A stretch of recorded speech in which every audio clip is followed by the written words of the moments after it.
So what's up everyone, and welcome back to our channel in another tutorial. Today we're going to see how to use Docusign with Google Docs. Firstly, open any document in Google Docs, click on Extensions in the top menu bar and select Get Add-ons. In the Google Workspace Marketplace search bar, type Docusign e-signature.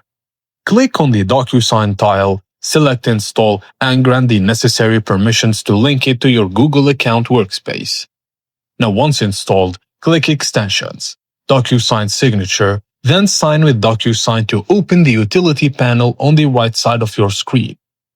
Log into your Docusign account through the sidebar and choose whether you are the only one signed in or if you need to route it out.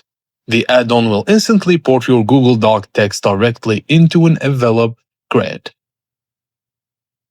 And that's it guys, as simple as that. Thank you for watching, and please don't forget to like the video and subscribe to our channel for more tips and tricks like this. And drop a comment down below letting us know what to cover next. And I will see you on the next video.